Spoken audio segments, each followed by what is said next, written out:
جی جناب، یہ طویلیں تو مطمئن کر دیتی، طویلیں تو مطمئن کر دیتی، طویل تو کسی سے بھی جسے میں بات کر رہا ہوں اپنے مزے میں کہتا تو وہ بھی مجھے طویل سے مطمئن کر دیتا،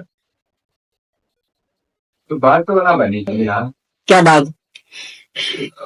امداد کے لیے آپ غیر اللہ کو امداد کے لیے غیر اللہ کو، مقصد یہ ہے کہ اگر امداد کے لیے غیر اللہ کو پکارنا وہی ہے جو آپ سمجھ رہے ہو کہ کسی دینی سربراہ یا پیغمبر کے پاس فوج کا رکھنا منع ہوتا، مجاہدین منع ہے، اللہ مدد کرے گا تن تنہا پیغمبر کی. یہ مجاہدین کون ہوتے ہیں؟ پیغمبر کے ساتھی کیا ہوتے ہیں؟ اشداء علی الکفار کون ہے؟ انسان.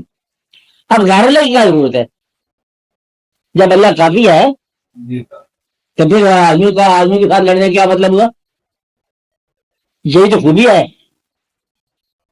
اچھا، اللہ اپنے بندے کے لیے کافی ہے، یہ پکارنے کی بات ہے کہ یہ ایک مدد کے لیے ایک انتظام کی بات ہے، پکار کی بات ہے. یہ غیر اللہ نہیں ہے. غیر اللہ فوج وہ ہوتی ہے جو غیر مقصد کے لیے ہو، اللہ والی فوج وہ ہوتی ہے جو اللہ کے مقصد کے لیے ہو.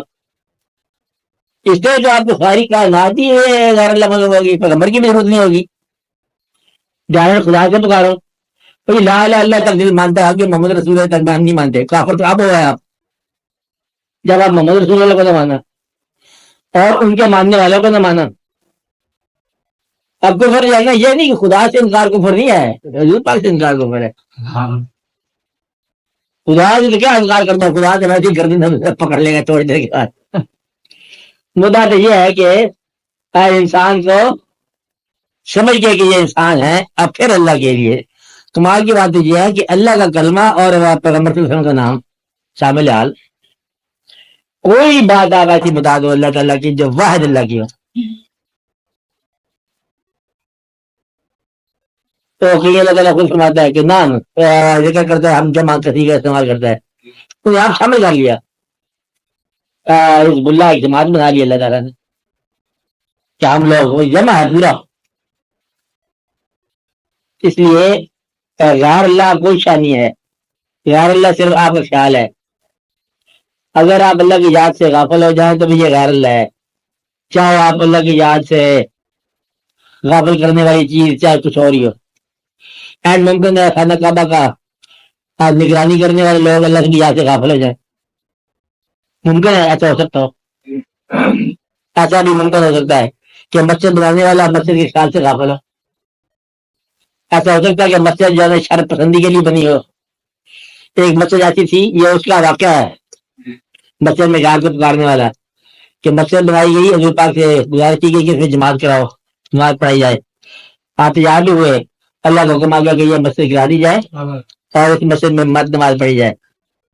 مسجد حالانکہ اللہ کی گھر ہے، ڈالے مسجد ڈالے مندر، وہ مسجد ہے ڈالنے والی جس کی نیت کے اندر فطور ہو. تو مسجد اگر بنائی جائے اللہ کی تو مسجد پر یہ نہیں لکھا جائے گا مسجد اہل سنت والجماعت، مسجد جو ہے نا اہل یہ اہل وہ والی مسجد، شیخہ والی مسجد، ادھر والی مسجد، کدھر والی مسجد، نہ، مسجد اللہ کی ہے. بلکہ قرآن پاک میں تاج کمپنی کا قرآن لکھا جائے گا. ہاں، خالی مطلب اللہ کا کلام اللہ کے لیے. اس لیے آپ کو یہ بات سمجھ آنی چاہیے کہ قرآن پاک میں جو کچھ لکھا ہوا ہے کہ غیر اللہ کو پکارنے کا مطلب یہ ہے کہ اللہ کی یاد سے غافل کرنے والا خیال